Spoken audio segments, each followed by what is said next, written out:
Buenas noches a todos. Vamos a dar inicio a la actividad académica. El día de hoy vamos a hablar sobre aplicaciones del ultrasonido en vía aérea, pulmón y pleura. El tema será revisado por Laura Marcela Salazar, residente de primer año del programa de anestesiología y reanimación de la Universidad del Valle. Como tutores está la doctora Claudia y Fabricio Caballero. ¿Podemos empezar, Laura? Buenas noches. Buenas ¿Me noches. escuchan? Sí, te escuchamos, Laura. Bueno, perfecto. Entonces, pues mucho gusto, como ya me presentó el profe Caballero, mi nombre es Laura Salazar y soy residente. Hoy vamos a revisar las aplicaciones del ultrasonido en vía aérea, pulmón y pleura. Le agradezco mucho a mis tutores, a la doctora Comaromo y al doctor Caballero. Bueno, entonces el contenido de la charla de hoy vamos a iniciar dando una breve introducción y unos conceptos pues muy puntuales en cuanto al ultrasonido que van a ser importantes para revisar la sonanotomía de la vía aérea y cómo esta va a ser útil para diferentes aplicaciones en esta vía aérea. Luego vamos a revisar al final algo de pleura y pulmón para terminar dando unas conclusiones. Entonces, es importante hablar del ultrasonido porque es un dispositivo que cada vez está más disponible en los diferentes escenarios clínicos y va a tener diferentes ventajas respecto a la clínica y respecto a otros estudios. Ya que no es un método que no va a ser invasivo, va a tener mínima radiación y aparte de esto nos va a brindar una imagen en tiempo real y los costos van a ser menores. Aparte de esto no va a ser, es un estudio que se pueda realizar al lado del paciente. Sin embargo, hay que tener en cuenta que cada vez hay nueva evidencia, entonces es importante estar a la par de esto. Entonces, ya en cuanto al ultrasonido, en las sondas que vamos a utilizar, específicamente en vía aérea van a ser dos, va a ser la sonda convexa que va a ser de baja frecuencia, lo cual nos va a permitir tener una imagen más profunda, y la sonda lineal que va a ser la de alta frecuencia, y esa nos va a permitir tener pues una mejor resolución lateral, aunque la profundidad no va a ser tanto como esta que es de baja frecuencia.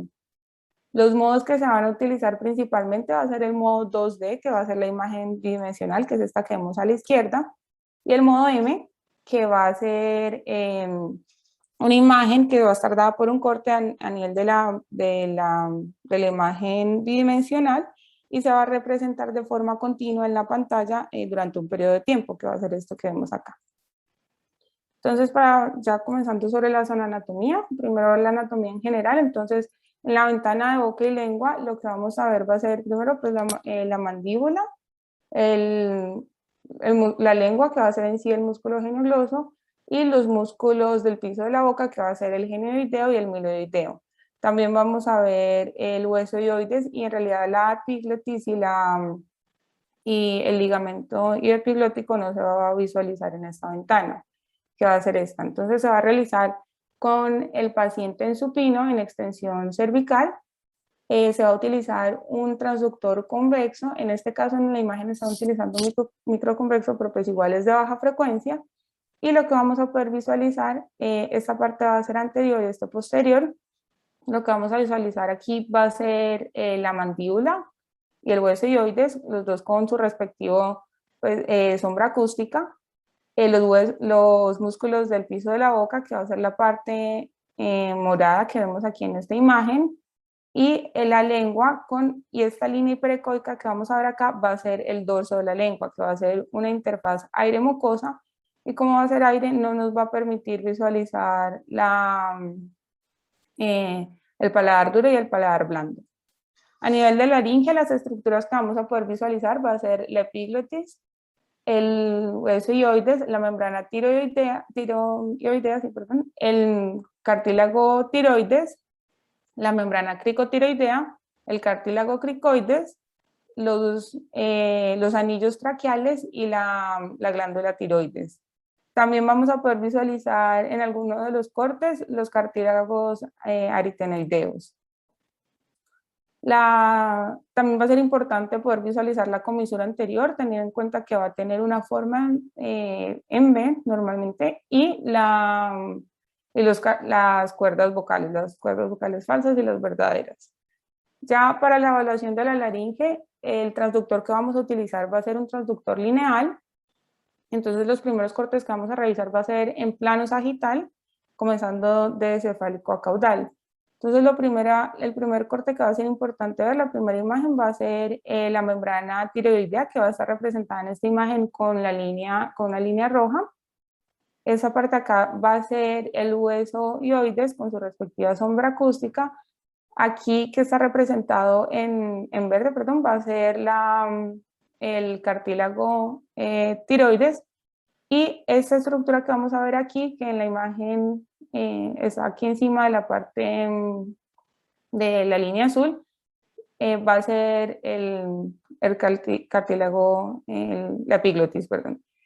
En esta interfase, esta línea que se ve aquí algo hiperecoica va a representar la interfase aire-mucosa, y este tejido que se ve representado en la imagen como naranja será el tejido preepiglótico adiposo. Ya descendiendo hacia caudal, va pasando por el cartílago tiroides, vamos a ver la membrana cricotiroidea, que va a estar representada en la imagen como roja. Luego seguiremos esta estructura hipoecoica, va a ser el cartílago cricoides. Ya a partir de aquí pues va a ser la tráquea y los anillos traqueales. Los anillos traqueales en esta imagen no se ven muy bien, pero se describen como collar de perlas. Ya en otras sí lo vamos a poder visualizar más como un collar de perlas. Y también en esta corte vamos a poder ver la glándula tiroides, que va a ser esta estructura que vemos aquí, que en la imagen está representada como café. La línea hiperecoica que vemos acá va a ser la interfase aire-mucosa. Ya en un corte coronal podremos visualizar el hueso hioides con su respectiva sombra acústica, entonces en realidad no nos va a permitir visualizar más estructuras, pero descendiendo un poco y dándole un poco de angulación hacia caudal y ya logrando más un plano transverso a nivel de la membrana tiroidea, vamos a poder visualizar la epiglotis, que va a ser esta estructura hipoecoica con la interfaz aire-mucosa. Esta es una de las ventanas que va a tener utilidad para abordaje de la vía aérea. Y ya descendiendo un poco más, tendremos el cartílago, a nivel del cartílago tiroides, que va a ser esta estructura que vemos acá, que en algunos casos se define como una herradura, la comisura anterior, que se va a ver como una V, las cuerdas vocales verdaderas y las cuerdas vocales falsas, y los cartílagos aritenoides. De hecho, si el paciente pues está despierto y se le pide maniobras en las que pues deje de respirar, se va a poder ver la movilización, otra vez la movilización de las cuerdas vocales. Ya descendiendo hacia el cartílago cricoides, vamos a poder visualizar la tráquea, y aparte en esta ventana podremos visualizar esta estructura aquí, que va a ser la glándula tiroides. Y ya por último, ya pasando el cartílago cricoides, vamos a encontrar los anillos traqueales junto con la tráquea. En este caso se sigue visualizando la glándula tiroides, que va a ser esta estructura que estoy señalando acá, que está en morado en la imagen. Y aparte de eso, estos van a ser los cartílagos cricoides, y va a haber un fenómeno de reverberación que va a ser pues característico en la tráquea. El diámetro de la tráquea se va a poder medir a este nivel, o sea, a nivel de los cartílagos cricoides, o a nivel del cartílago cricoides, perdón, o a nivel de los anillos traqueales. Y pues va a ser, se va a realizar pues la medición de la tráquea, el diámetro de la tráquea a ese nivel. También va a ser útil visualizar el esófago, que va a ser esta estructura que vemos hacia el lateral de la tráquea. En algunos casos no va a ser muy fácil visualizarlo, pero hay que tener en cuenta que el esófago no va a tener una luz clara como si lo va a tener esta estructura anecoica aquí, que vemos que es la arteria, la carótida, pero podríamos utilizarlo, pedirle al paciente si está despierto, por ejemplo, que degluta y pues el movimiento del esófago nos va a ayudar a confirmar que es esa la estructura, pues que esa estructura es el esófago. Entonces ya teniendo en cuenta estas ventanas, la zona anatomía, vamos a revisar diferentes escenarios clínicos en los que pueda tener utilidad el ecógrafo, la ultrasonografía, pero pues tener en cuenta que esto no es una camisa de fuerza, que claramente se puede utilizar en otros escenarios, pero pues es lo más común y los estudios pues, que vamos a revisar se realizaron en esos escenarios. Entonces primero vamos a revisar las aplicaciones en cirugía programada, que va a ser predicción de intubación y laringoscopia difícil, elección del tubo endotraqueal en pediatría, la elección y localización de los tubos bilumen y predicción de estridor laríngeo después de la extubación. Entonces, primero vamos a revisar la predicción de intubación difícil.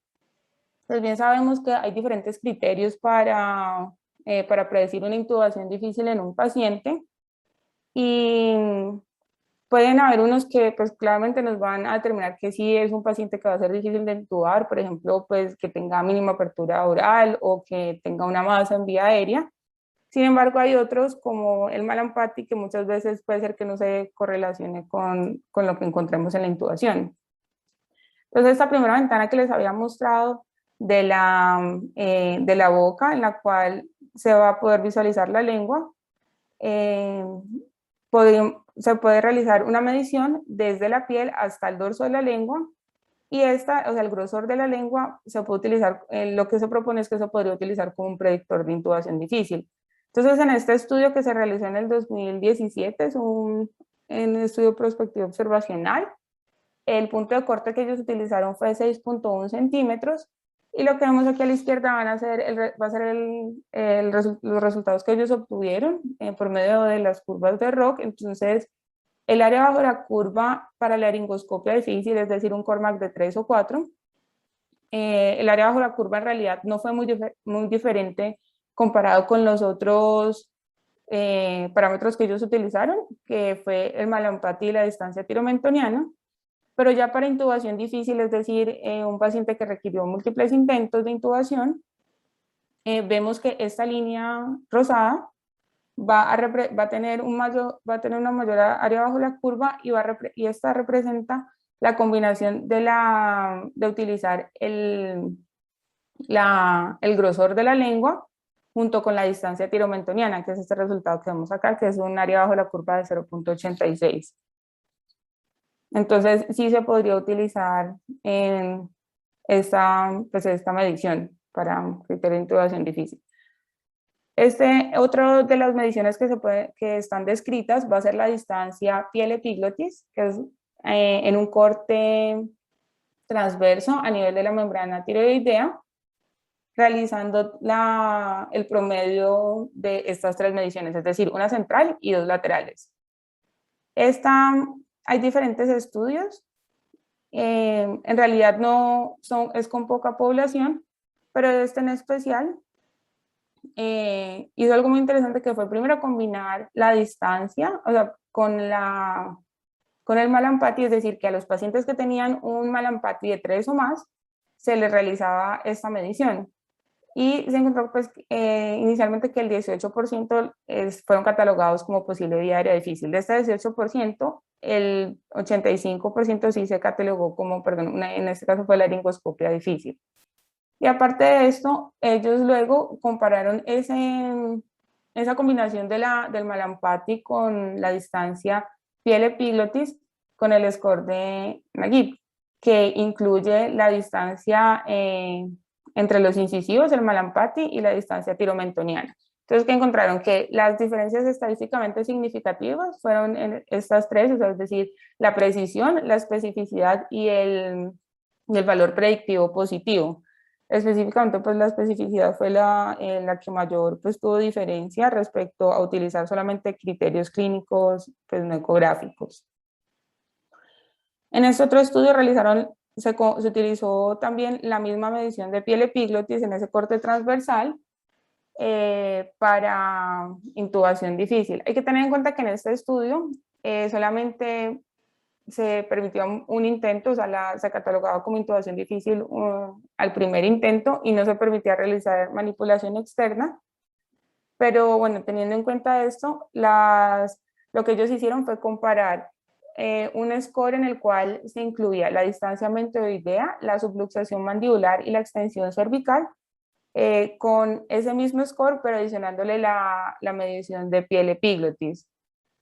Y esta fue los resultados que ellos obtuvieron en estas curvas de ROC, y vemos que el área bajo la curva fue superior cuando se utilizaba la medición de piel epiglotis adicional a esa medición, a ese score.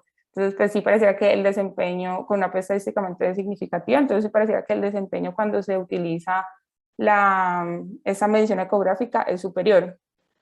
Otra de las mediciones que se puede utilizar va a ser esa misma de la distancia piel epiglotis, pero en este caso en un corte parasagital, como lo vemos en la imagen.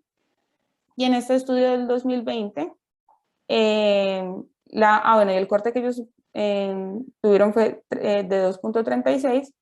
Estos fueron los resultados. Entonces vemos que esta línea de aquí, que va a ser la verde, representa el área bajo la curva de la distancia piel epiglotis, y ellos en este estudio lo compararon con la del Malampati y el IMC.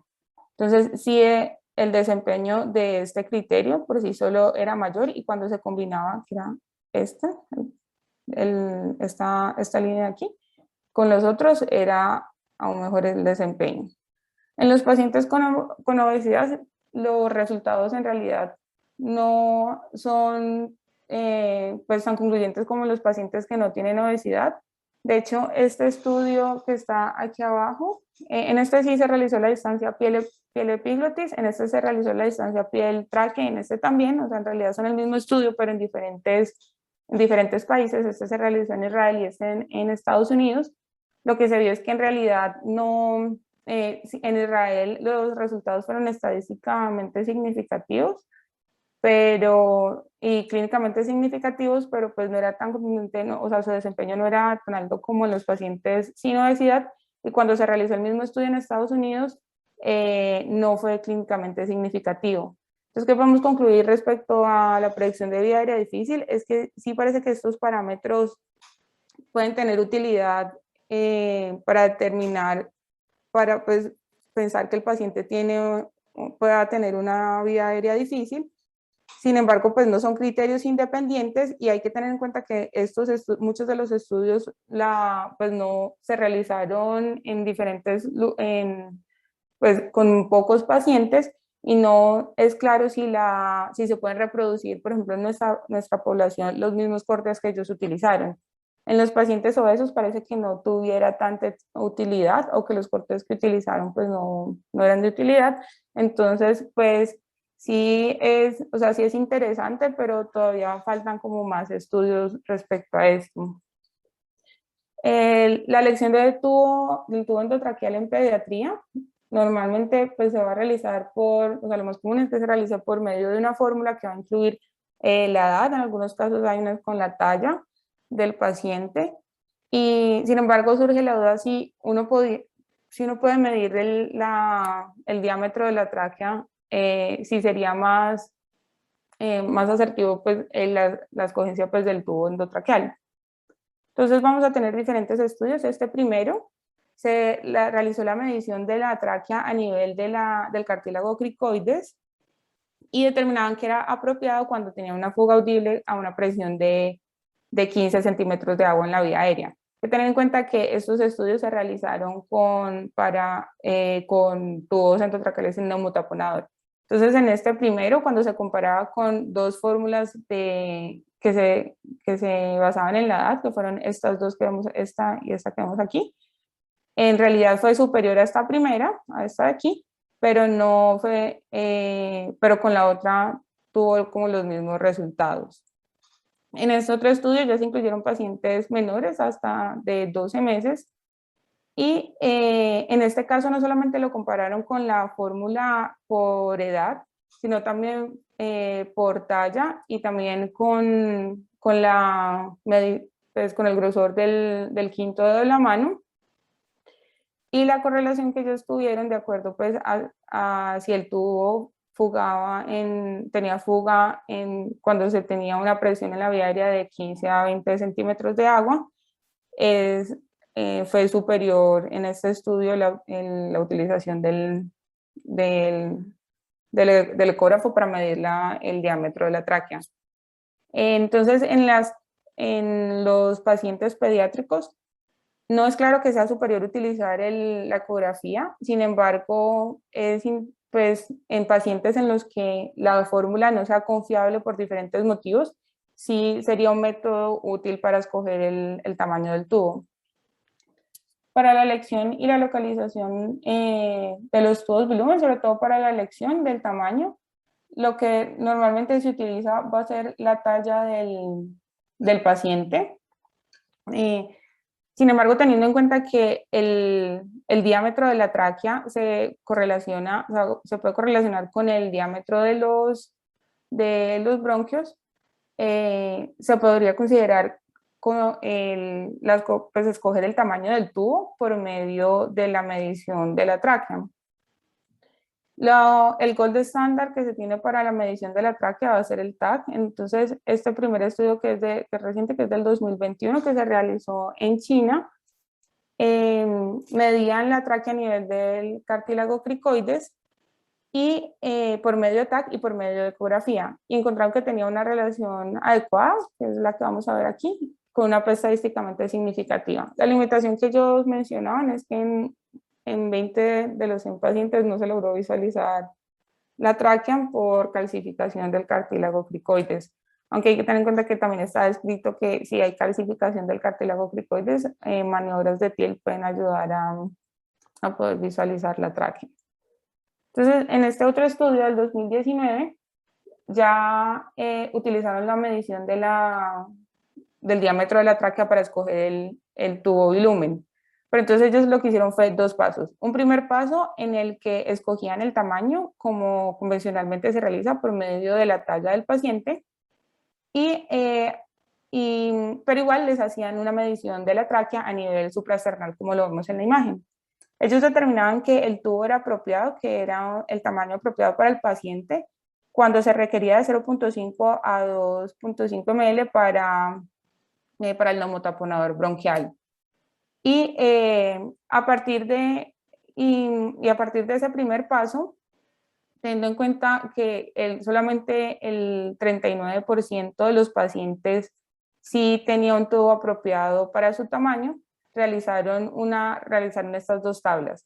Esta tabla, cada una de ellas va a tener la medición en este eje va a tener la talla de los pacientes y el diámetro de la tráquea. Esta va a ser para las mujeres y esta para los hombres. La diferencia de las tallas es porque en el estudio las mujeres que se incluyeron tenían una talla menor a los hombres.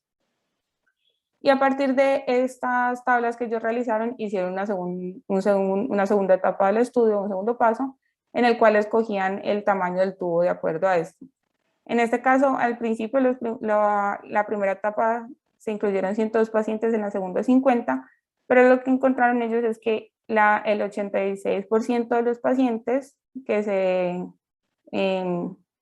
los que se escogió el tamaño del tubo por medio de estas dos tablas, perdón, el tamaño sí fue apropiado. Entonces ellos concluyeron, pues hay que tener en cuenta que igual pues todos estos estudios son cortes, pero lo que igual ellos concluyeron es que sí se podía combinar la clínica con ultrasonido y esto podría ayudar a mejorar la elección del tamaño del tubo. Para la localización, para ver la posición del tubo, del bilumen, lo ideal sería realizar esta confirmación por medio del fibrobroncoscopio. Sin embargo, en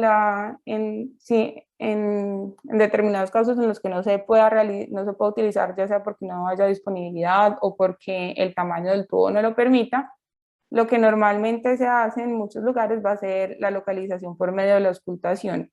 No me voy a tener mucho en explicar cómo se realiza esto, pero es tener en cuenta que se realiza por medio de de clampear o ocluir uno de los lúmenes y auscultar al paciente y determinar el aislamiento pulmonar. Entonces, por ejemplo, en este caso que está ocluido, que está en los dos lúmenes en el bronquio izquierdo, es si se ocluye el lumen bronquial, lo más probable es que igual no haya ventilación pues, de ninguno de los dos campos pulmonares. Entonces, de acuerdo a esto se podría evidenciar pues, una malposición del tubo.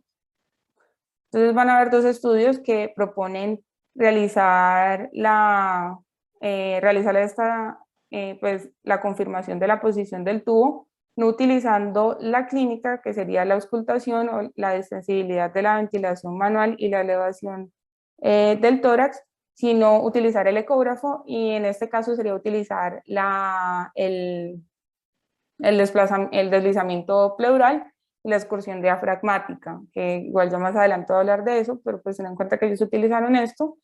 Y ellos que encontraron, pues fueron dos estudios que en total se incluyeron 155 pacientes, y lo relevante es ver que sí aumenta el valor predictivo positivo, la precisión, y sobre todo lo más relevante va a ser este LR negativo, que va a ser de 0.03 versus el 0.35 cuando se realizaba con clínica. Entonces, es decir que si no se encontraba deslizamiento pleural, sí tenía, lo más probable es que pues no, ese pulmón no estuviera ventilado. Entonces, la conclusión que ellos sacaron es que utilizar ecógrafo cuando se tiene la disponibilidad de destino y fibrobroncoscopio va a ser superior a la clínica.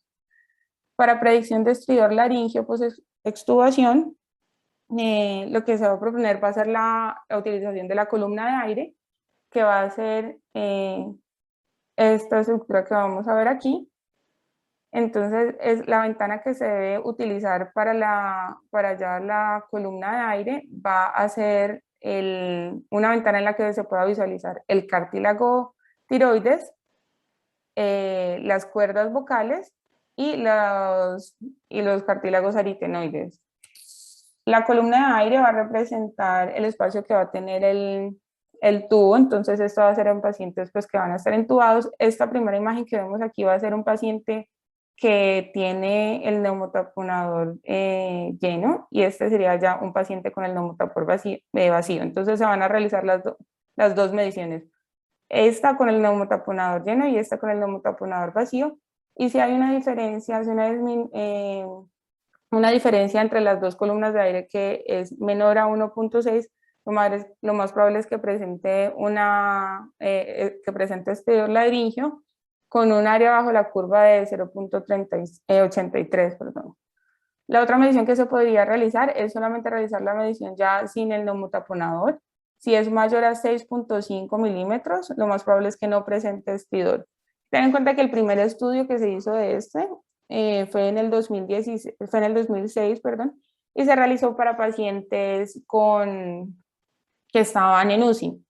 Sin embargo, después se han realizado otros estudios, sobre todo uno en el que se realiza en pacientes que fueron llevados a cirugía y que durante la intubación se realizó pues, mucha manipulación a la vía aérea, mucha manipulación laringea. Entonces, se sospechaba edema laringio, y lo que realizaron fue esta medición, y lo que concluyeron es que sí se podía igual utilizar esta medición de la columna de aire en un escenario de cirugía y no solamente de UCI. Cuanto a las aplicaciones en urgencias, vamos a revisar la confirmación de la intubación, también vamos a revisar la intubación guiada por ultrasonido y la evaluación del estado prandial. Entonces, la confirmación de la intubación idealmente se debe hacer con capnografía, pero en los casos en los que no se tenga capnografía, están descritos diferentes maneras, como lo es visualizar el tubo con un videolaringoscopio o con estos dispositivos en los que en los que se cambia el color dependiendo de la cantidad de CO2 que se sensa. Sin embargo, la ecografía también es un método que se puede utilizar para la confirmación de la intubación. Entonces, como les había mencionado antes, la comisura anterior va a tener una forma, esta va a ser una ventana transversa a nivel pues, de las cuerdas vocales, Y lo que vamos a ver es que normalmente pues un paciente que no está intubado va a tener la forma de la comisura labial en B. Pero en un paciente intubado, lo que vamos a ver va a ser el bullet sign, que va a ser que esta comisura anterior ya no se va a ver como una B, sino como en forma de B1. Luego, otra de las ventanas que se podría utilizar es ver la tráquea y el esófago. En los casos en los que, pues recordemos que el esófago no se va a ver como una luz definida, pero con intubación, con el tubo endotraqueal, con el tubo pues, dentro del esófago, lo que se va a ver es va a tener una luz más definida, entonces se va a describir, va a ser el signo del doble tracto. Entonces, este es un video en el que vamos a ver, a este lado va a estar el esófago, y en este caso, esta va a ser, no siempre va a ser fácil visualizar el esófago. En este caso el esófago estaba con aire, entonces lo que se veía pues no era una imagen tan definida del esófago, pero una vez se metía el tubo, que era esa imagen, en la anterior, era que se perdía pues ya esa imagen hiperecoica, era cuando se introducía el tubo endotraqueal. Entonces, igual se puede, como he mencionado, pues el ecógrafo se puede utilizar en tiempo real, entonces durante la intubación se podría visualizar cuando está pasando el tubo por el esófago. En la tráquea, uno de los artefactos que se puede visualizar de los signos va a ser el signo de la cometa, que en realidad va a ser como un tipo pues, de reverberación, que ya había mencionado.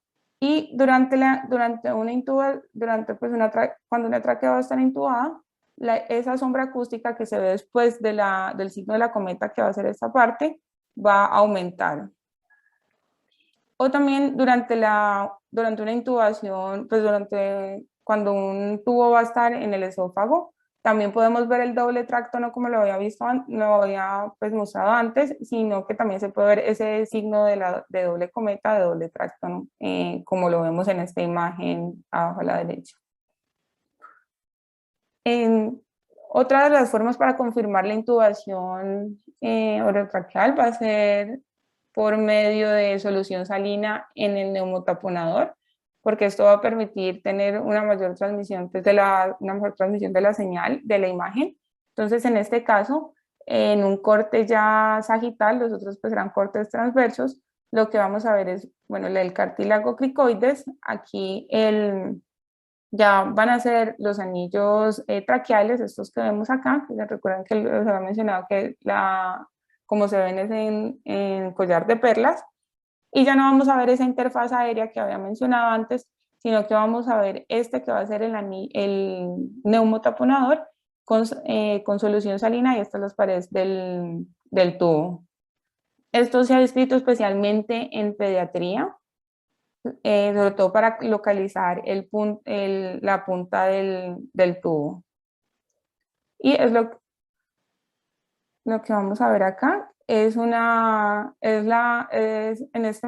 a ser una tráquea que está intubada, y lo que vamos a ver es, aquí está el neumotaponador vacío, y cuando se pone la solución salina, lo que vamos a ver es que aparece estas dos imágenes que van a ser hiperecoicas, que van a pues, nos van a indicar en dónde está la punta del tubo.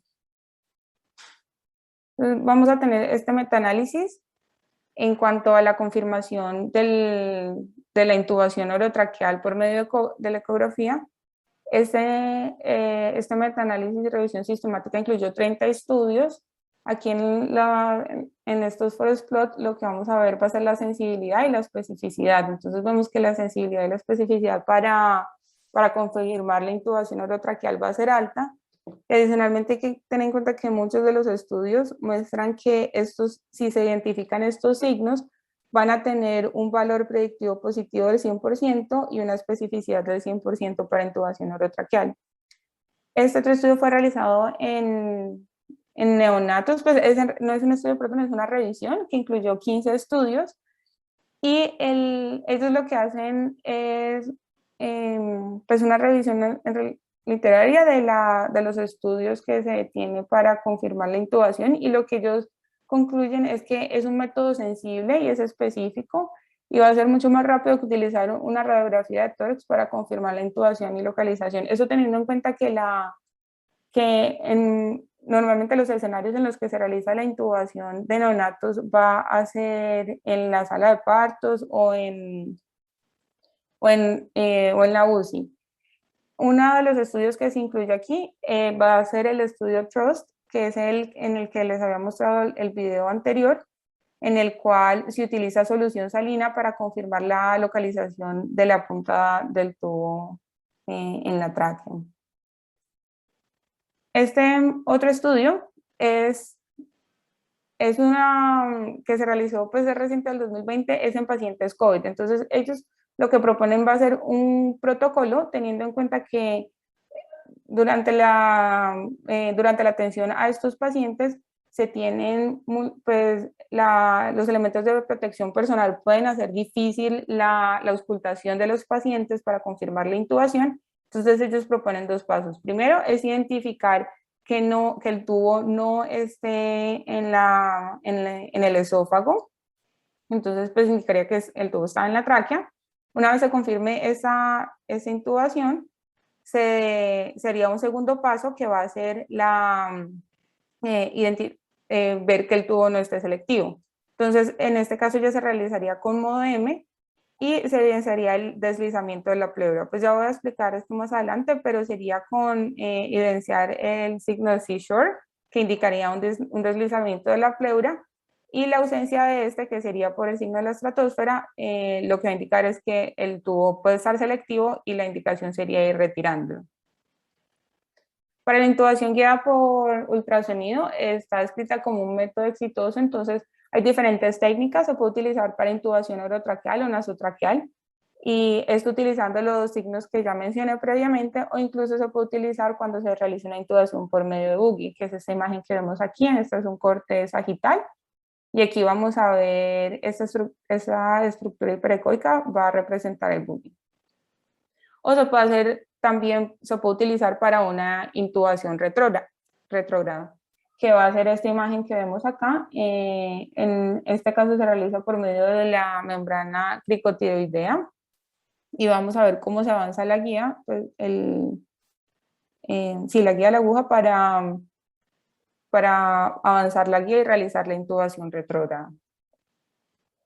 Otra de las utilidades va a ser evaluar el estado prandial de los pacientes, con el fin de evaluar el riesgo de broncoaspiración durante la intubación.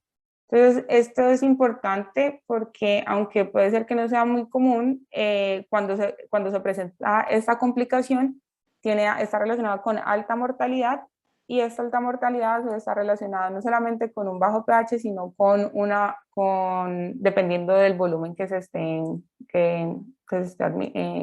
broncoaspire. Entonces, esta evaluación se va a realizar con un transductor convexo. El paciente puede estar en supino, en decúbito lateral derecho o semisentado, pero lo que han mostrado los estudios es que la posición de decúbito lateral derecho va a ser ideal respecto a las otras, porque en esta va a ser más fácil detectar el antro gástrico y si tiene contenido. Se debe posicionar el transductor a nivel subcostal, en la línea media y en un corte, pues en un plano sagital, y tener en cuenta que puede ser, aunque está escrito que se puede visualizar hasta el 100% de las veces, en algunos casos no va a ser tan fácil. Entonces lo que recomiendan es al mínimo estar como 5 minutos buscando, pues intentando visualizar el antro gástrico, realizando tilt, y una vez se visualice, realizar una medición, o sea, primero hacer una evaluación cualitativa, que ya pues voy a mostrar, y realizar la medición del área, que se realizaría con el diámetro anteroposterior y el diámetro craneocaudal por pi. con esta fórmula que vemos aquí. Aparte de esto, tener en cuenta que esta medición se debe realizar y la evaluación en sí del antro gástrico, que es la imagen que vemos acá, se debe realizar con el estómago en reposo. Ya teniendo en cuenta el cálculo del área, van a haber diferentes fórmulas para calcular el volumen gástrico de acuerdo al área. Estas dos de perlas principalmente son las que más se correlacionan con el volumen que los pacientes tenían. En este caso, pues el volumen se midió por medio de aspiración por una sonda y esta fue un volumen administrado a los pacientes.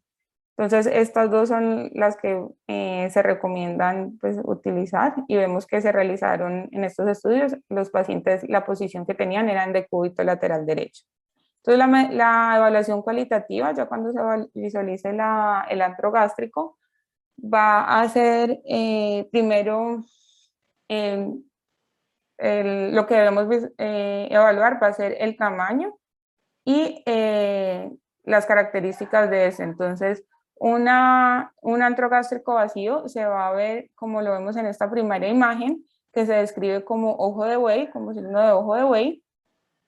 Un antro gástrico ya con líquidos, lo veríamos en algunos casos puede tener gas, entonces lo que vamos a ver es esta imagen pues, hiperecoica que luego ya no va a tener una transmisión de la señal, o en algunos casos esta sería ya no se vería como un ojo de buey, se vería más grande y se perdería esta borde hiperecoico que se ve en la imagen de hoy. Y en un antro gástrico con líquido, este era sólido, perdón, en líquido lo que vamos a ver va a ser un fondo gástrico pues, como una estructura hipoecoica o anecoica. Esta infografía, estas imágenes son de una infografía del departamento, realizada por el Departamento de Anestesiología. Entonces este sería el algoritmo. Primero, ya una vez identificado el antro gástrico, lo que vamos a hacer va a ser realizar una evaluación cualitativa. Si lo vemos vacío, si vemos el ojo de buey, va a haber bajo riesgo de broncoaspiración. Si vemos un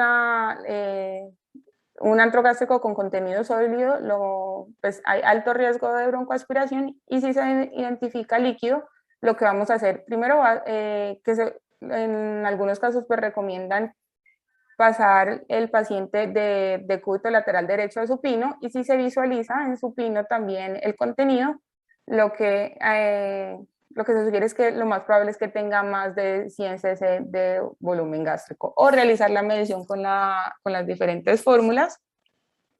Y de acuerdo a esto, si presenta más de 1.5 cc por kilogramo, tiene alto riesgo de broncoaspiración. Para abordaje quirúrgico de la vía aérea, vamos a revisar la localización y marcación de la membrana cricotiroidea y traqueostomía. Entonces, está escrito que la identificación en algunos casos puede ser muy difícil. En los pacientes que tengan patologías como pues, pacientes obesos o que tengan alguna masa en cuello que cambie la anatomía pues la anatomía cervical, puede hacerlo aún más difícil, y está escrito que con el ecógrafo se puede identificar hasta el 100% de los casos. Entonces, esta se debe hacer igual en extensión cervical e intentar realizarla en la posición en la que se va a hacer el procedimiento, y está escrito que la curva de aprendizaje es relativamente rápida. Entonces, como se va a realizar la localización, idealmente debe ser con el transductor lineal en un plano transverso, perdón, en el cual vamos a identificar la tráquea. Una vez identificada, se va a desplazar hacia lateral el transductor hasta tener una imagen en la que solamente se va la mitad de la tráquea, y una vez tengamos esta, vamos a rotar el transductor de esa forma, como vemos en la imagen. Entonces la imagen que ya vamos a obtener va a ser una imagen sagital de collar de perlas de los anillos traqueales, y posterior a esto lo que se va a hacer va a ser desplazar el transductor hacia cefálico y identificar el cartílago cricoides y el cartílago tiroides, que van a ser estas dos estructuras hipoecoicas. Para realizar la marcación se debe utilizar un objeto que nos pueda dar un artefacto, una sombra acústica, que pues lo más común utilizado va a ser una aguja. Y de esta forma realizar la identificación. En este metaanálisis que compara realizar la marcación de la membrana cricotiroidea por medio de la palpación o por medio de ultrasonido, lo que se ve es que sí es superior, en este primer forest plot, lo que vemos es que sí es superior utilizar el ultrasonido respecto al ecógrafo para identificar esta membrana, pero cuando se medía el tiempo, se tarda mucho más cuando se utiliza cuando se utiliza el ecógrafo. Para traqueostomía guiada por ecografía, lo importante de eso va a ser que nos va a ayudar para identificar estructuras vasculares. Se puede hacer por medio de Doppler o incluso está escrito este signo que va a ser el signo de Blinking Frog, que en este caso pues son dos venas tiroideas y pues, por la compresión van a desaparecer. Y también va a estar relacionado con disminución en las punciones laterales y disminución de la punción de la glándula tiroides.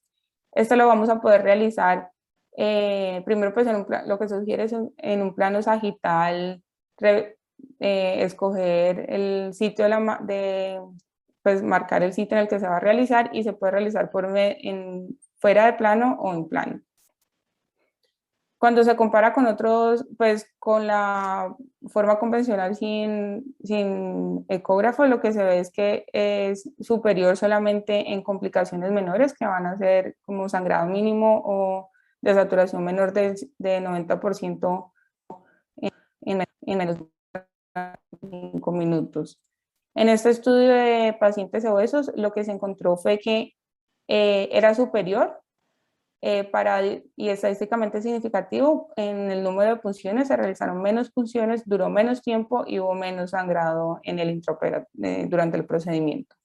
Para la evaluación de pleura y pulmón, lo que vamos a revisar va a ser el protocolo BLUL, la hipoxemia en el intraoperatorio y la extubación exitosa.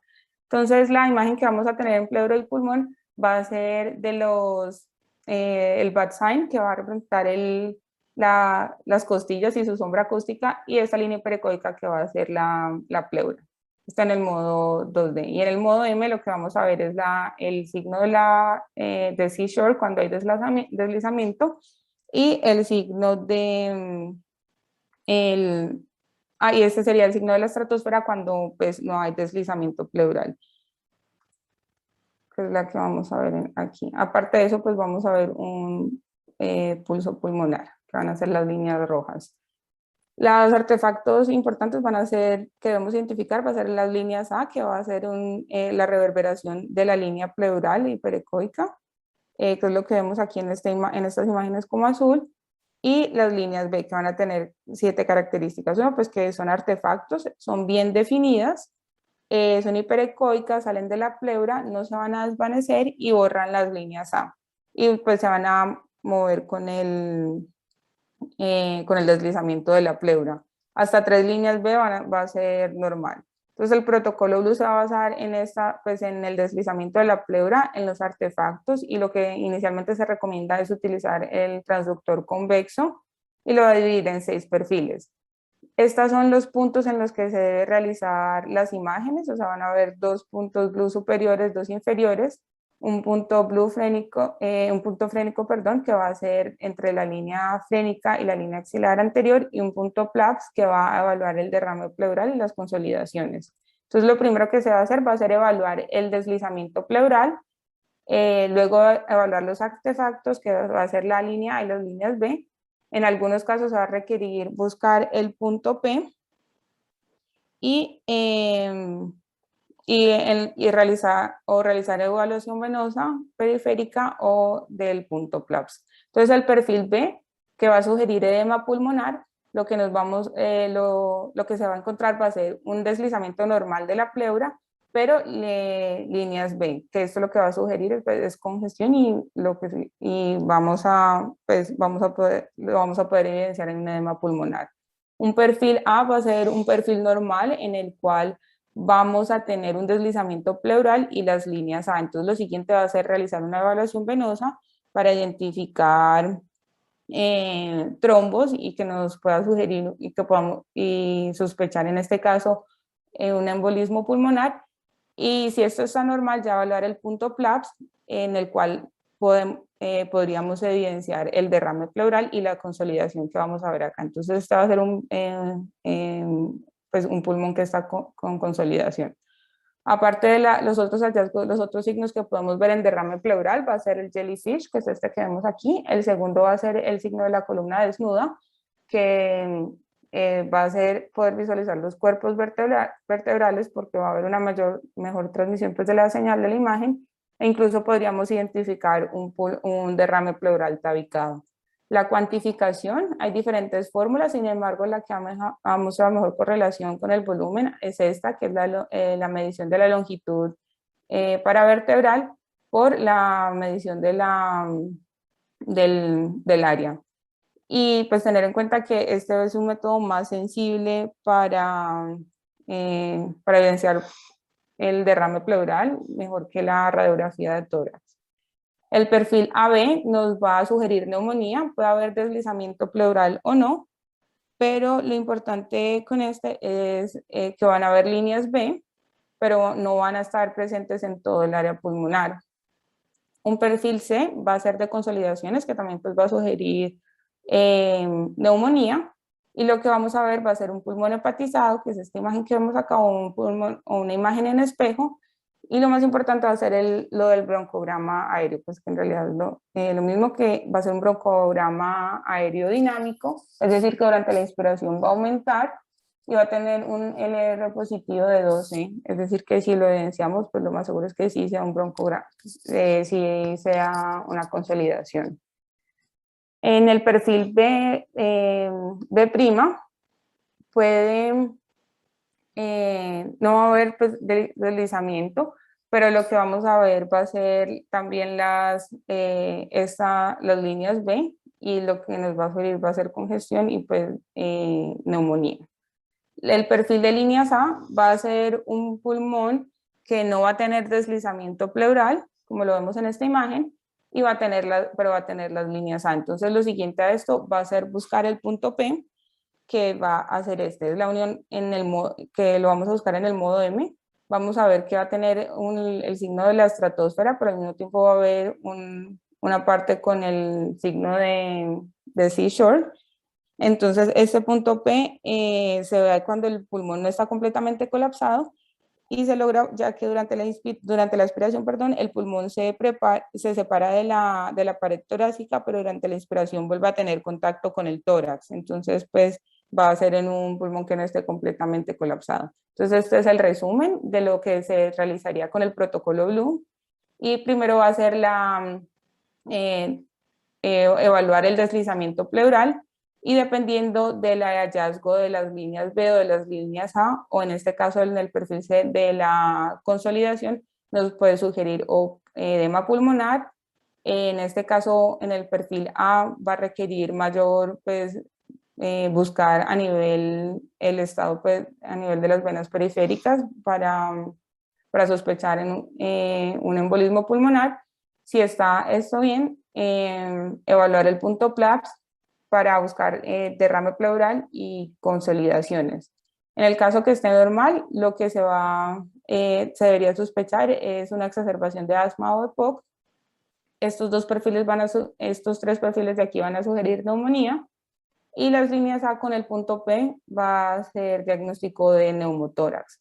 En el caso que esté este perfil y no haya neumotórax, considerar otras opciones. Entonces, lo que tenemos que tener claro es que con el protocolo Blue y los perfiles, es que si tenemos, por ejemplo, un perfil A con un punto P pulmonar, tiene un valor predictivo positivo del 100%, es decir, que si lo identificamos, el paciente va a tener un neumotórax, va a ser diagnóstico de neumotórax, igual que el perfil B' y el perfil AB para neumonía. Y no identificar un perfil B tiene un valor predictivo negativo del 99%, entonces prácticamente va a descartar un edema pulmonar. Durante el intraoperatorio puede ser útil para evaluar atelectasias. Estas se van a ver como un broncograma aéreo estático, es decir, que durante la inspiración este no va a cambiar.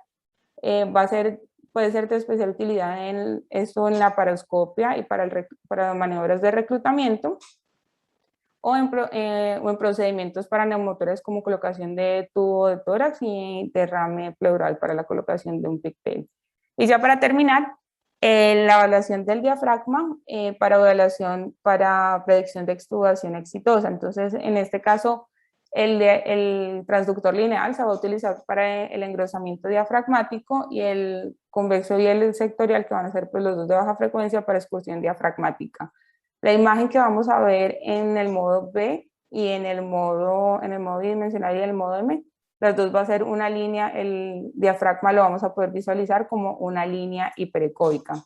Entonces, en esta primera ventana intercostal, que va a ser en la línea axilar anterior entre la costilla 9 y la 8, en un plano sagital, lo que vamos a evaluar va a ser el engrosamiento del diafragma, que estas van a ser las costillas con su respectiva pues, sombra acústica, y el diafragma va a ser lo que va a estar entre estas dos líneas hiperecoicas, que esta va a ser la pleura parietal y esta el peritoneo. Entonces vemos que durante la inspiración el engrosamiento va a ser mayor que durante la expiración, pero lo importante va a ser sacar la fracción del engrosamiento diafragmático con esta fórmula. Si es mayor a 30%, va a tener una sensibilidad del 88%, una especificidad del 71% y un valor predictivo positivo del 91% y un negativo ya de 63%. También esa medición del engrosamiento diafragmático se puede realizar en modo M, que es lo que vamos a ver en este video realizado por el profe Caballero. Entonces, estos dos van a ser las dos líneas hiperecoicas que había mostrado previamente. La medición durante la inspiración pues va a ser mayor, entonces va a ser esta que está realizando con las líneas A, y esta segunda sería durante la expiración.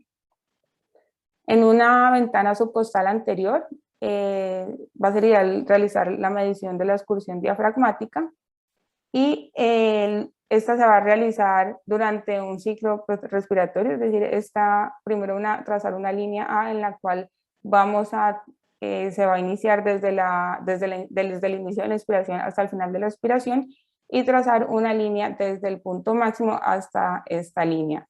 Si es mayor a 1.1 centímetros, va a tener una sensibilidad y una especificidad alrededor del 80% para éxito de extubación, que es lo que vamos a ver en este video. Entonces, este sería durante una respiración de un volumen corriente, y durante una inspiración forzada máxima vamos a ver que la excursión diafragmática pues va a aumentar. Ya la vista en la ventana subcostal posterior, en un paciente que esté sin derrame pleural, en realidad no se va a poder visualizar mucho la línea, el diafragma. Sin embargo, en derrame pleural esta línea sí se va a poder diferenciar mejor, y aparte vamos a poder ver el signo de la cortina, que va a ser ver el hígado, y ver cómo pues, desaparece por el movimiento del diafragma, por la excursión del diafragma. Esta excursión diafragmática en pacientes pediátricos o en pacientes delgados se puede realizar al mismo tiempo la derecha y la izquierda, localizando el transductor en un plano transverso con tilt hacia cefálico a nivel subcostal, subsifoideo. Y ya para terminar las conclusiones, entonces la ecografía es un procedimiento que tiene pues mucha utilidad en vía aérea y en la evaluación también de pleura y pulmón.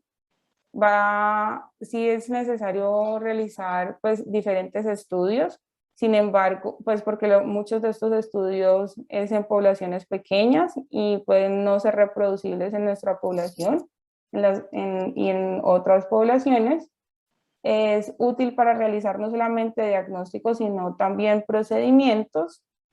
Va a ser un buen complemento para la clínica, pero tener en cuenta que se requiere entrenamiento. O sea, este es un estudio que es operador dependiente, entonces va a requerir entrenamiento, pero sí es claro que va a tener utilidad y que va a ser útil combinarlo con la clínica.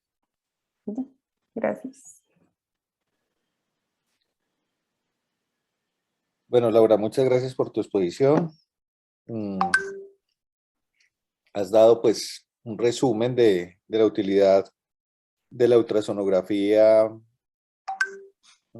sobre todo pulmonar, diafragma y vía aérea, sin nada de focus, con el cual pues se puede dar un análisis interesante en los pacientes críticos, sobre todo del lado pulmonar, ¿no?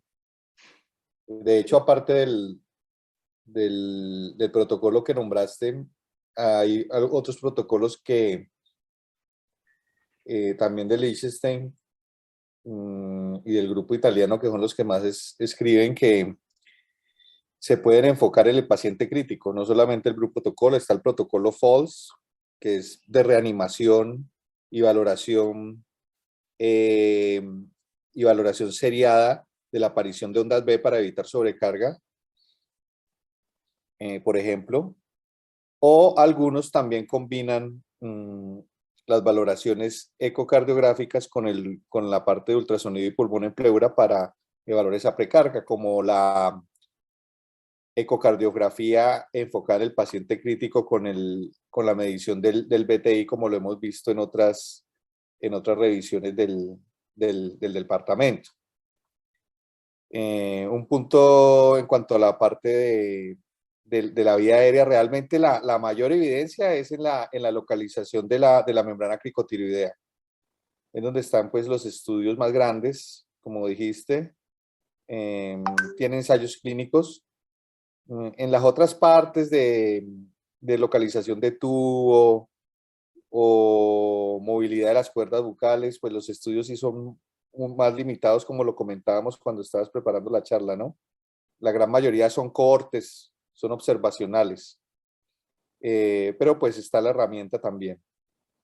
En cuanto al diafragma, cada vez se utiliza más y llega a engrosar esa cantidad de exámenes que les estamos tomando a los pacientes para ayudarnos a definir si los pacientes están en el momento de llevar a extubación, sobre todo en el cuidado intensivo, ¿no? En el cuidado intensivo. El grupo del doctor Barón en Bogotá toma tres signos, 2 signos clínicos, incluyendo la tos, y el otro es la ultrasonografía diafragmática, y dio áreas bajo la curva ROG, por encima de .75, casi entre .9 y .85 con los 3 criterios, o sea que pues nos muestra que definitivamente pues el ultrasonido entra a ser una herramienta, es una herramienta más asociado pues a la parte clínica y otras monitorías. Voy a darle el paso a la doctora Camaroni para sus comentarios y posteriormente al doctor Benítez, y luego la sesión de comentarios de los otros docentes y preguntas. Claudia, puedes. Gracias, Andrés. Hola. Gracias, Laura, por la revisión, una revisión en la que se abarcó bastante, y has presentado pues información muy reciente y bastante ilustradora sobre el papel que tiene la ecosonografía pues en todos los campos. Definitivamente, como ya sabemos, hoy en día hay protocolos para casi todo. Las sociedades médicas alrededor del mundo cada vez aprueban más el uso del ecógrafo, y con el advenimiento de todos los portátiles, pues definitivamente parece que estamos viendo ya el ocaso del fonendoscopio, y pues llegaremos a utilizar todos el ecógrafo portátil, sin querer decir que vamos a desplazar a los radiólogos ni a los ecografistas pues entrenados, pero definitivamente hay mucho que podemos utilizar nosotros. Quiero referirme específicamente a la que es la parte de la evaluación de vía aérea, la parte pulmonar, como ya el doctor Andrés nos ha ilustrado que es más su campo y que definitivamente tiene muchísima más aplicabilidad en cuidado intensivo. Cuando trabajamos en cuidado intensivo, definitivamente es una excelente herramienta, tanto para la parte de vía aérea como la parte hemodinámica. En cuanto a la evaluación de vía aérea superior, como ya Laura nos contó, pues hay varios escenarios, ¿no? El escenario que más quisiéramos o que, al que se le empezó a dar como mucha propaganda, se empezó a mencionar hace 10 años, hay publicaciones más abundantes alrededor de hace 5 años, es en la predicción de vía aérea difícil. Sin embargo, definitivamente esos predictores que Laura nos mencionó y que son los que aparecen pues, en la literatura cuando revisamos, no son predictores independientes, si bien podrían demostrar que mejoran la sensibilidad y la especificidad cuando se asocian a los otros predictores que ya todos conocemos. Así que su papel podría estar pues un poco relegado en eso. La mayoría de las publicaciones que se encuentran, digamos que epidemiológicamente documentadas y sustentadas como evidencia valedera, definitivamente se encuentran en las publicaciones de medicina de urgencias. Los emergenciólogos han estado muy interesados en encontrar algún método que les ayude a ellos a evaluar la correcta colocación del tubo orotraqueal, dado que es tan difícil disponer de un capnógrafo en los servicios de urgencias. Entonces, la mayoría de las revisiones, los metaanálisis, los estudios que uno encuentra, se refieren a la validez, a la especificidad y sensibilidad, y definitivamente es buena. Es lo que hemos encontrado y es para lo que más se puede utilizar. La literatura publicada tiene un par de cosas prácticas que quiero traer aquí porque me parecen muy importantes para pues invitar a nuestros residentes, no solo a los que están con nosotros, conmigo en ORL, que es en donde hemos empezado a trabajar un poco con esto, sino a todos es a que se entrenen. La curva de aprendizaje para evaluar, aprender a evaluar vía aérea, hacer los 4 planos, que serían el plano traqueal, el plano cricoideo, el plano tiroideo, y el plano de base de la lengua, tanto transversal como sagital para evaluar epiglotis. Es una curva que va entre 15 y 25 pacientes, de acuerdo a las publicaciones que hay en este momento.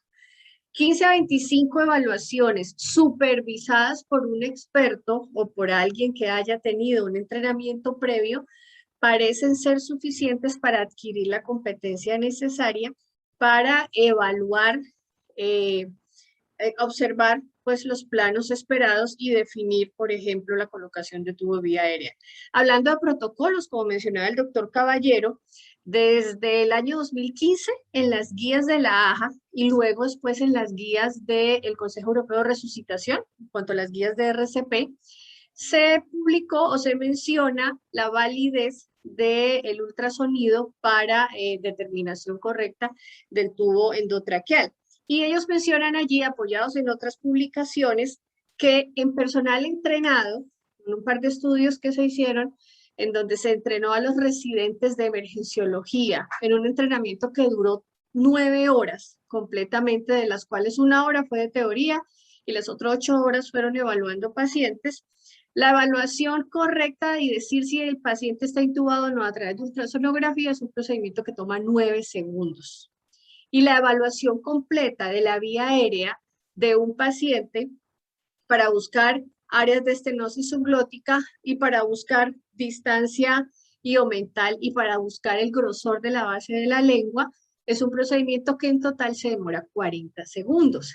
Son tiempos pequeños, así que esto le da una validez importante. Unido a la curva de aprendizaje, que es relativamente pequeña, pienso que es algo que todos debemos aprender a hacer, invitar a los residentes a que cada vez que tengan el ecógrafo en la mano, se entrenen, nos busquen si andamos por allí y sigamos incrementando pues la curva entre todos nosotros. Creo que eso es lo que quería aportarles. Ya en cuanto a la parte pulmonar, pues lo que Andrés ya ha mencionado, que me parece interesantísimo, pero aprovechar la validez de esto. Perdón, hay otro escenario clínico que se menciona en la literatura, pero para que el que a uno se le podría ocurrir, pero definitivamente no hay nada concluyente y parece ser que la eficacia no es muy buena, que es para determinar, por ejemplo, movilidad de cuerdas vocales después de procedimientos de tiroides, pensando en lesión de nervio frénico. Hubo un par de publicaciones hasta hace 2 años, pero no hay una mayor sensibilidad ni especificidad, así que por ahora no hay más publicaciones al respecto de eso.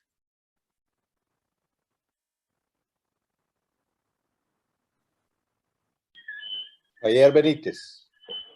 Hola, Fabricio, ¿ahí me escuchan? Sí. Sí, te escuchamos. Ok. Entonces, no, primero quería felicitar a Laura pues por la charla que fue muy completa. Quería hacer también algunas aclaraciones, o digamos, como dice la doctora Comarón, sobre la curva para poder adquirir las habilidades en ecografía, hablando ya de ecografía pulmonar. Hace unos 2 años, antes del COVID, salió una publicación donde se demostró que más o menos para poder adquirir los 10 signos ultrasonográficos básicos que enseña el doctor Daniel Lichtenstein, se requieren más o menos entre 20 a 25 ventanas supervisadas. O sea, es decir, que adquirir los conocimientos en ultrasonido pulmonar no se requiere un gran número de pacientes, solamente digamos que un juicio, una persona que los pueda supervisar.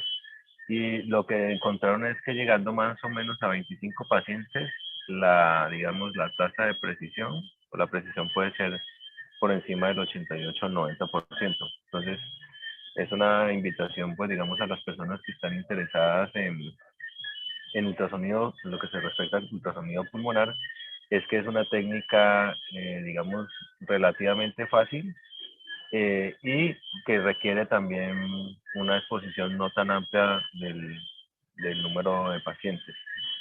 En cuanto a lo que habló Laura sobre el protocolo Blue, digamos que la importancia del protocolo Blue, o para lo cual está hecho el protocolo Blue, es para, digamos, para el diagnóstico de las causas de disnea súbita en el paciente crítico, en el paciente de emergencias, o en este caso, en el caso de nosotros, en el paciente que esté en quirófano, es un paciente que de pronto se sature agudamente y que no sepamos, digamos, la causa precisa.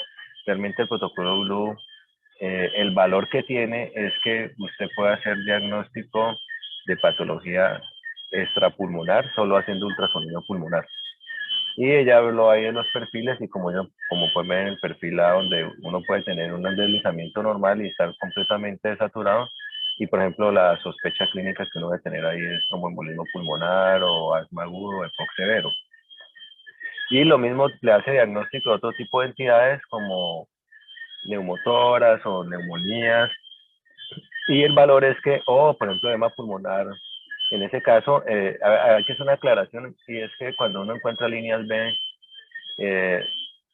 realmente lo que uno llama eso es síndrome intersticial, y aunque la causa más frecuente es edema pulmonar de tipo no cardiogénico, hay que recordar que las líneas B también se pueden presentar por edema pulmonar no cardiogénico. En nuestro medio, pues la causa más frecuente podría ser SRA, por ejemplo. Y en estos días nos pasó con una materna en la fundación que llegó con un cuadro de disnea súbita y la sospecha fue tromboembolismo, se le hizo la alerta, fue negativo, y cuando le hicimos la ecografía pulmonar, cuando la fuimos a intubar, la paciente tenía líneas B en los 4 cuadrantes, pero hay que recordar, aunque el valor del protocolo Blue es para hacer el diagnóstico sin necesidad de hacer focus cardíaco, nos dimos a la tarea de hacerle el focus y vimos que la cava colapsaba y que la función ventricular era buena. Entonces, en ese caso, las líneas B que tenían los 4 cuadrantes no eran debidas a una falla cardíaca ni a un tromboembolismo pulmonar agudo, sino que después se le documentó que tenía corionitis severa y la causa era que tenía un SRA, en este caso extrapulmonar.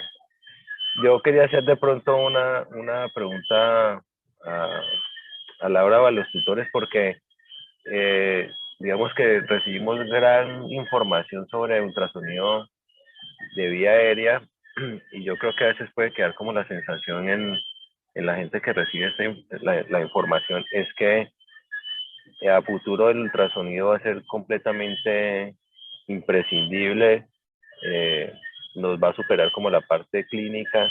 Entonces no sé o sea, que digamos que va a ser una herramienta que de pronto, no sé si da la sensación que vaya a ser sobreusada hacia futuro, ¿sí? O sea, digamos, sobre todo porque ya digamos que para todo vamos a tener que usar ultrasonido. Entonces no sé si de pronto Laura nos puede hacer una precisión en cuanto a la vía aérea, cuáles pueden ser las evaluaciones que al momento nos pueden servir más, porque a veces puede ser que pues haya demasiada información y entonces ahora para escoger un tubo traqueal toca hacerle diámetro de la vía aérea, para escoger un tubo de doble luz también toca hacerle diámetro.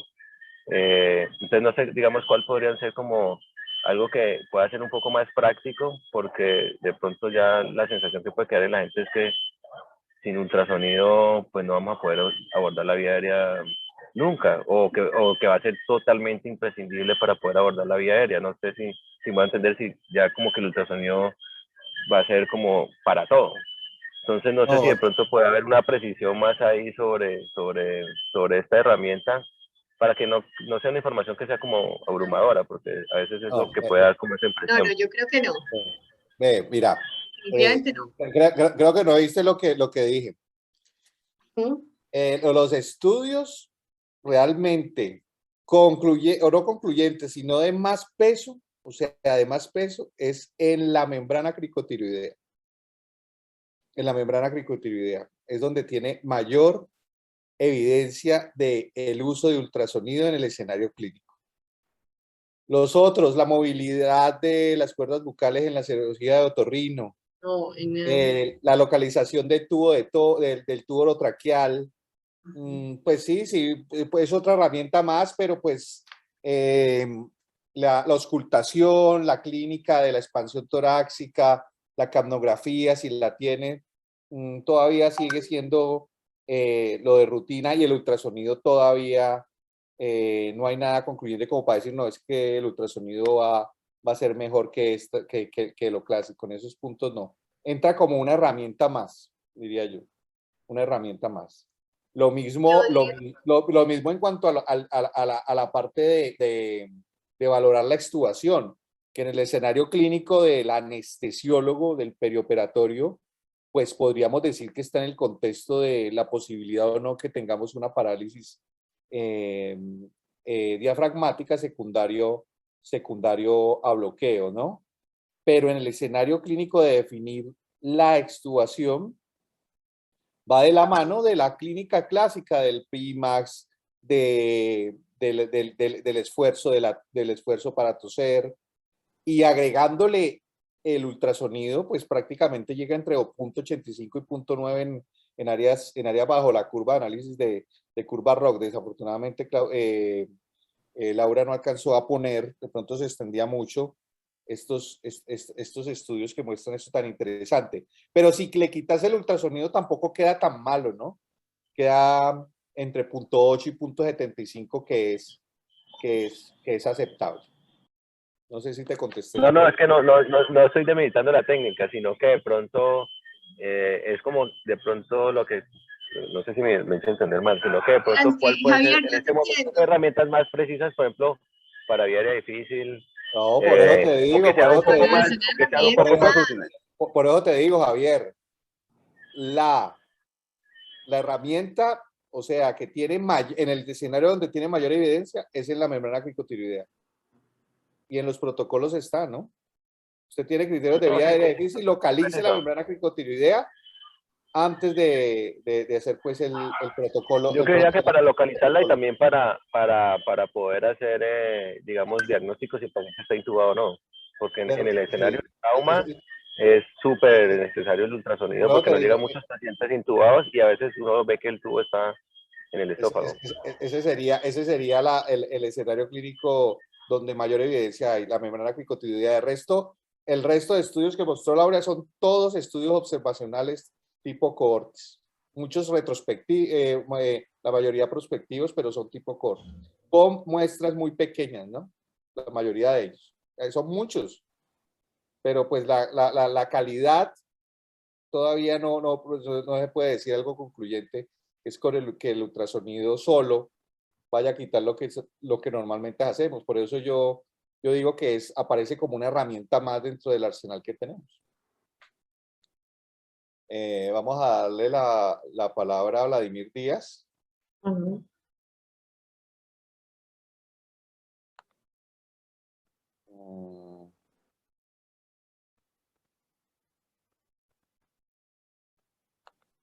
Ya tienes el micrófono activo. Hola, profe, buenas noches para Buenas noches. todos. ¿Cómo estás? Gracias, Laura, por su presentación. Gracias, doctora Komaromi, por compartir sus conocimientos en vivo, ya aprovechando que tenemos el juguetito allí y lo hicimos con un paciente en vivo. Sí, estuvimos experimentando.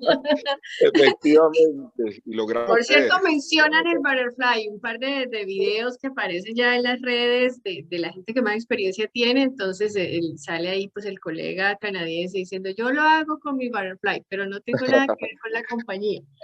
Y Efectivamente, pero es para aportar un poquito más sobre las utilidades. Justamente ahorita en pandemia cobró relevancia el uso de la ultrasonografía para localizar los vasos pretraquiales y obtener un sitio más seguro para las punciones en el caso de las traqueostomías percutáneas, ¿sí? Y pues como protocolo se hace, por ejemplo, cuando después del primer día el paciente que se pone en ECMO, que está con anticoagulación, se logra hacer un acceso para traqueostomía más seguro, logrando evitar esos vasos pretraquiales que son la causa más frecuente de sangrado en los sitios de la ostomía. Por lo demás, muchas gracias por la presentación y pues gracias, Doc, por la invitación.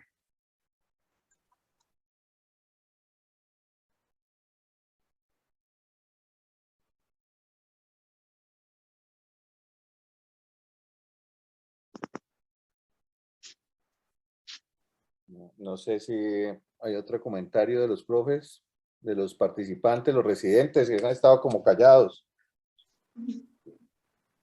Andrés, yo quisiera acabar de aportar algo con respecto a la pregunta de Sí, Javier, que claro, me parece claro. muy pertinente y que creo que es una pregunta que se está haciendo todo el mundo, ¿no? Bueno, estamos en el boom de la ecografía, creo que yo lo dije al principio de mi comentario, ahora queremos hacer la ecografía a todo y ahora ya no hacemos nada, sino es guiados por ecógrafo, entonces, ¿dónde queda la parte de vía aérea con respecto a esto? Vuelvo, insisto, como lo dije al principio y ya tú lo mencionaste también, digamos que estamos en fase experimental. Estamos en fase experimental, estamos aprendiendo a conocer esta técnica. Se necesitan muchos más estudios y se necesita más tiempo. Es posible que esto llegue a ocupar un lugar relevante sin volverse imprescindible. Desde mi punto de vista, no creo que la visualización directa sea superada por la ecografía, sobre todo porque en vía aérea tenemos bastantes herramientas para visualización directa. Tenemos el fibroscopio, tenemos la videolaringoscopia, pero sí tenemos que pasar por esta etapa, diría yo, de veamos para qué sirve esto, veamos qué tan útil puede ser y creo que es en esa etapa del aprendizaje en la que estamos ahorita. Veamos, leamos, publiquemos, hay que publicar y aquí hay un gran campo de publicación y no se puede dejar nunca de lado la clínica, definitivamente no. Por ahí en YouTube hay un video muy interesante sobre, se compara el sonido de la auscultación con la visualización del slide pleural a través de ecosonografía. Y resulta que a veces estamos escuchando ambos pulmones ventilar, pero cuando se busca ese signo, uno de los dos lados no está ventilando bien. Y eso sucede cuando el tubo queda parcialmente insinuado, casi a puertas de hacer una intubación selectiva.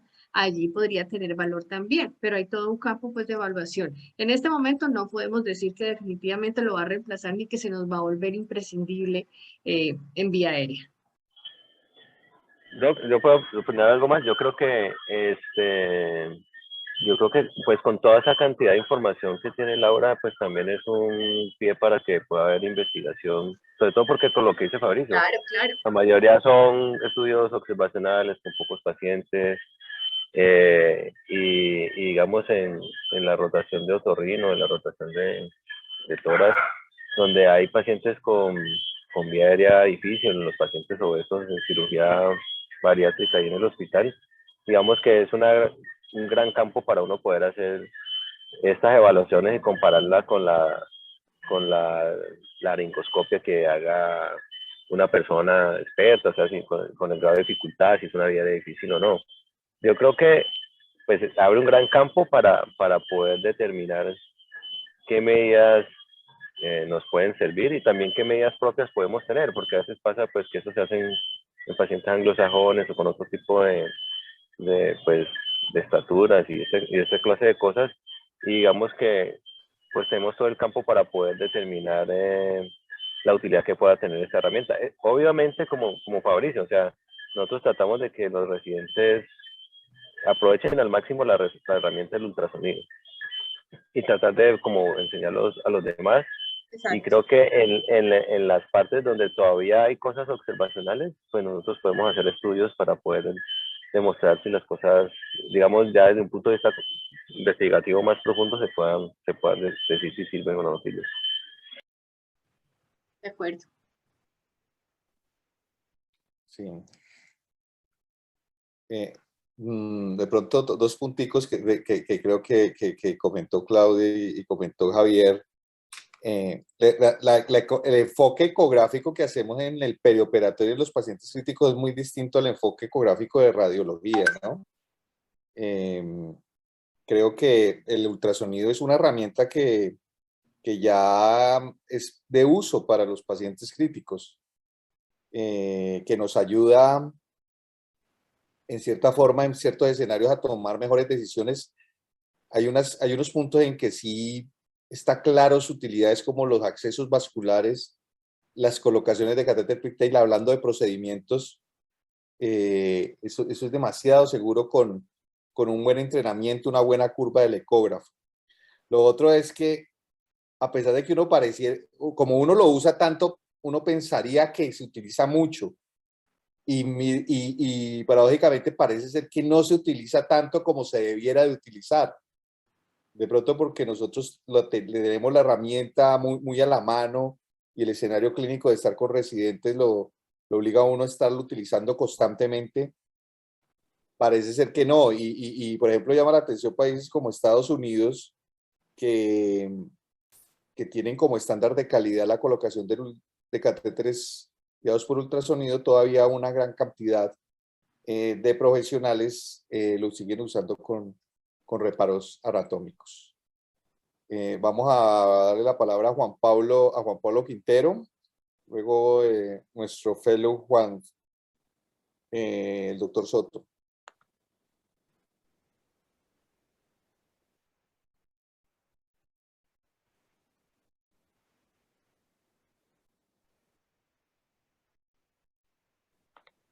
Listo, Juan, puedes hablar.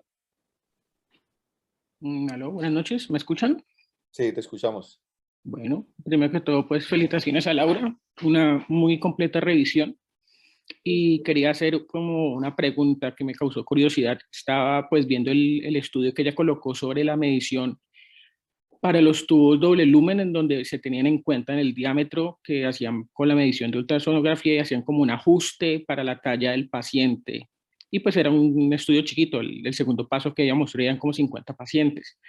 No sé ya qué opine si sea pertinente, ya que en el hospital universitario se está haciendo tórax una vez a la semana, más o menos unos 3, 4 pacientes, lo cual a lo largo de un año serían más que esos 50 pacientes que ella mostró en el estudio, si valdría la pena empezar nosotros a hacer como una muestra para ajustar la selección del tubo bilumen en estos tipos de pacientes. Laura, recuérdanos qué características tenía ese estudio. Población, fue un ensayo clínico, fue un observacional. Si fue un ensayo clínico, ¿con qué lo comparó? Sí, fue una cohorte. Fue una cohorte. No, pero sí. ¿Fue una cohorte comparativa con otra? Sí, era como dijo Juan Pablo, que era un primer paso en el que solamente se escogían el tubo por la talla, como normalmente se hace, y un segundo paso en el que se escogían con la talla y el diámetro del paciente, teniendo en cuenta ese primer paso. Y pues sí, sí, como dice Juan Pablo, es un estudio que no tenía muchos pacientes, pero yo sí creo que valdría la pena, al igual que en muchos ámbitos, realizar en el hospital pues hay disponibilidad de los pacientes y de los equipos para realizar estas mediciones. Entonces, pues sí, no sé, ¿qué más? ¿Qué otra pregunta había hecho? Era solo eso, ¿cierto? Sí, creo que, ¿qué opinas, Juan? ¿Contento con la respuesta?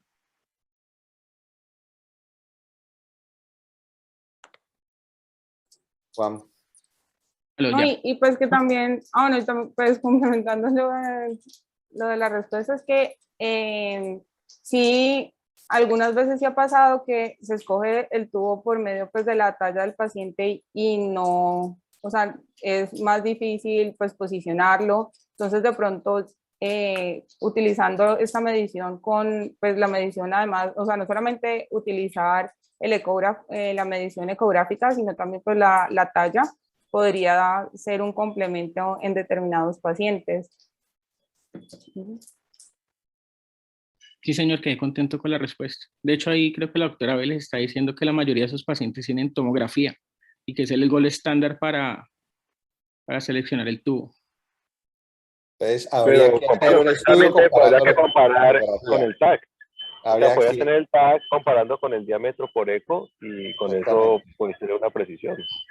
Sí, Sí, pero pues yo, uno de los estudios que puse hacían eso, comparaban eco con TAC y sí tenía una, pues una adecuada correlación. Entonces, en Da los lo mismo, pacientes ¿no? que no tienen TAC, ajá, pues daba lo mismo. Era igual comparar con, realizar la medición con TAC o con ecógrafo, y no solamente de estudios con TAC, sino también con resonancia. Entonces, pues sí, sí. el doctor Giraldo creo que está levantando la mano en este momento. Alberto, tienes la palabra. Hola, buenas noches, Fabricio. Sí, Alberto. Gracias por la invitación a la conferencia de la doctora.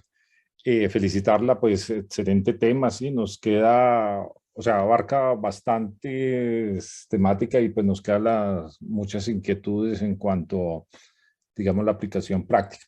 Bueno, pero yendo al problema que están ustedes o a la inquietud que tienen para medir, digamos, eso es un estudio de, digamos, de correlación. Como dice la doctora Vélez, pues nosotros deberíamos partir, o todo paciente que llega de cirugía de tórax hoy en día ya tiene TAC. O sea, sería muy raro un paciente que nos llegara a cirugía de tórax y no tenga TAC. Entonces, previo a la intubación, pues debemos medir el diámetro de la tráquea en el TAC y ya definir a ver qué tubo le vamos a poner. En este caso, pues sí existe la posibilidad. Yo veo una limitante grande y fue como el estudio que mostró la doctora, en 20 pacientes no pudieron hacer las medidas, ¿sí? Entonces ahí ya mira uno, digamos, si usted escoge, pues va a ser el rendimiento mucho mayor del TAC, pues porque es muy fácil hacer la medida teniendo la imagen en comparación con ir a hacer las medidas con el ecógrafo, que en algunos pacientes pues no va a ser fácil lograrlo. Y en el estudio pues ellos describen que 20 no lo lograron, ¿sí? Sin embargo se podía hacer y como dice pues es algo, digamos, de ir a medir los TAC, ir a medir la distancia en la ecografía y posteriormente mirar a ver, uno, cuánto correlaciona eso, que eso nos los dio ese valor de R que alrededor de 0.90 y algo, o sea, un valor muy bueno. Y algo para recomendación, cuando habla en este caso de correlación, ese valor de P siempre va a ser menor de 0.05 y ese no se interpreta. Entonces, solo se interpreta el R, que es, en este caso, fue 0.94, creo que es muy buen valor. Y el valor de P, pues, se ignora. Es usual el error, sí, pero pues poco a poco lo va a ir aprendiendo. Entonces sí se puede hacer y midiendo esa correlación y también, digamos, como qué facilidad tuvo para pasar el tubo, si encontró resistencia, tuvo que cambiar a otro menor, diámetro menor. O sea, hay posibilidades de hacerlo y es un estudio, digamos, relativamente fácil y sería un estudio de concordancia, de correlación.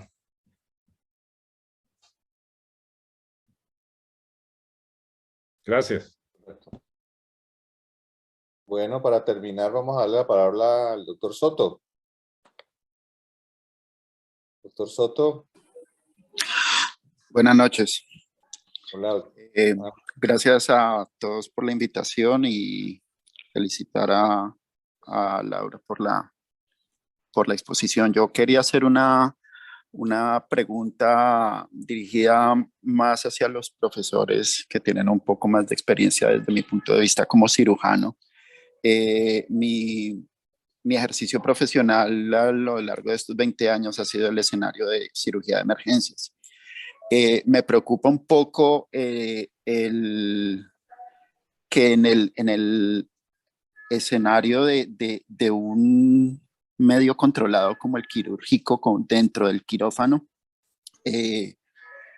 pues la identificación de la membrana cricotiroidea definitivamente pues es de las aproximaciones ultrasonográficas que más evidencia tiene, pero ¿qué experiencia hay en el escenario en donde no están controladas las condiciones dentro de una sala quirúrgica con una gran cantidad de equipos disponibles para tratar de asegurar de forma emergente esa vía aérea frente al escenario del paciente que llega a urgencias en el cual se hace necesario hacer una cricotiroidotomía?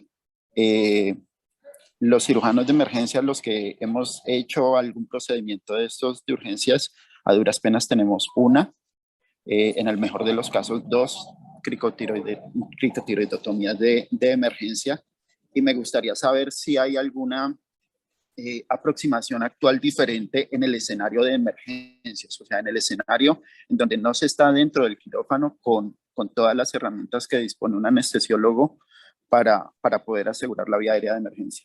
De resto, creo que la exposición fue muy bonita, muy amplia, y gracias por permitirnos este espacio. Juan, de hecho, los estudios de la localización de la membrana cricotiroidea están hechos en urgencias, ¿no? En urgencias, En todos son de urgencias. emergenciólogos. Eso lo había dicho Claudia. Son en urgencias. O sea, y por eso es que se ha puesto dentro del protocolo del escenario clínico de la vía aérea, del escenario de la vía aérea difícil de urgencia. Y ya aparece dentro del protocolo. Usted, antes de comenzar con el algoritmo, después de hacer una valoración rápida con las herramientas que tenemos, ya sea el Lemon o otro si tenemos un Lemon mayor de 2, pues ya, o con 2 puntos para arriba, ya es una vía aérea difícil. Y hágale el ultrasonido y comience pues el algoritmo de manejo de esa vía aérea. Es en emergencias, como ya lo había dicho Claudia. No se ha sacado dentro del escenario clínico de una vía aérea difícil predicha, ¿no? Valorada previamente, que tiene otro algoritmo distinto. Aunque se podría utilizar también, ¿no? Más controlado aún.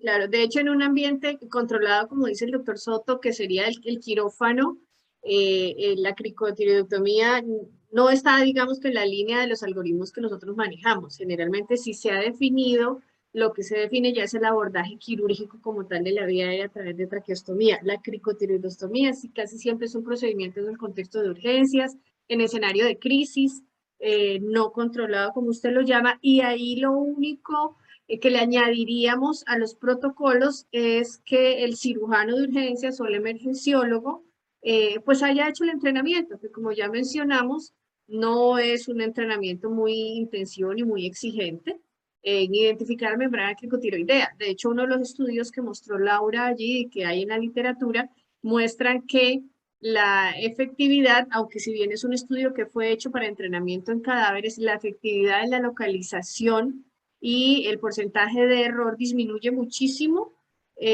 cuando se hace guiada por ecografía que cuando se hace únicamente por la palpación anatómica de la membrana. Entonces sería simplemente en el escenario de urgencias, pues añadir el entrenamiento al personal.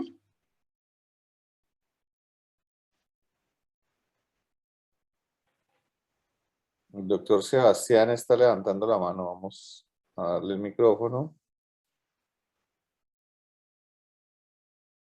Sebastián, tienes el micrófono. Disponible.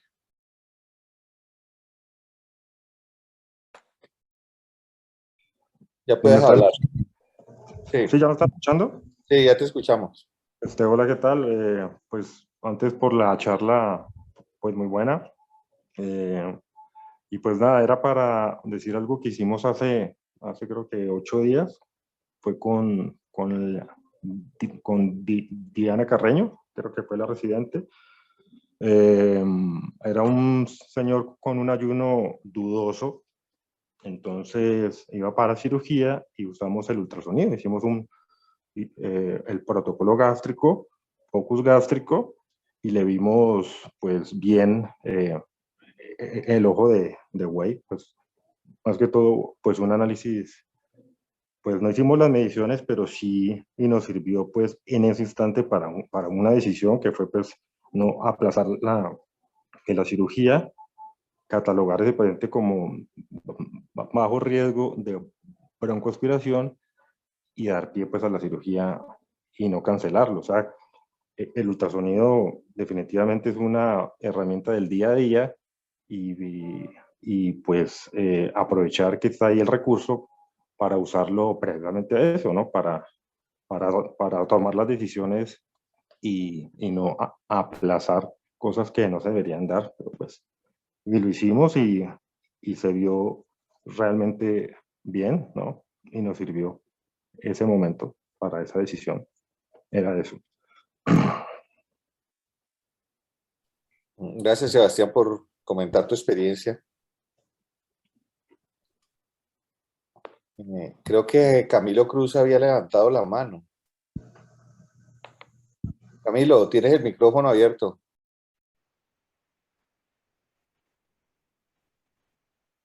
Hola compañeritos, pues sí, quería reiterar la importancia del ultrasonido, no solo en perioperatorio, sino pues como lo ha dicho el profe Caballero, en todo el manejo dinámico del paciente de unidad de cuidado intensivo. Y quería reiterar la importancia en la ubicación de la membrana cricotiroidea. Recuerden que esos pacientes con obesidad mórbida, que cada vez infortunadamente estamos más expuestos a ellos, un estudio muy bonito que podría hacerse en caso de tener una buena casuística es la correlación del diámetro del cuello con la ubicación de la membrana cricotiroidea, primero desde el punto de vista clínico, es decir, al examen físico, y luego si tenemos algún cambio respecto a la utilización del ultrasonido. Simplemente como un estudio de correlación, como hablaba el doctor Alberto ahorita. Nada, agradecerles por la charla muy buena y quedo siempre atento. Gracias. Listo, Camilo, gracias por tu comentario. Bueno, yo creo que ya van siendo las 9. Damos por terminada la actividad académica el día de hoy y los esperamos para el próximo jueves. Las charlas pues quedan en los canales de la universidad para el que quiera volver a verlas grabadas y esta estará pues a partir de mañana. Ok, muchas gracias a todos. Muchas gracias a todos.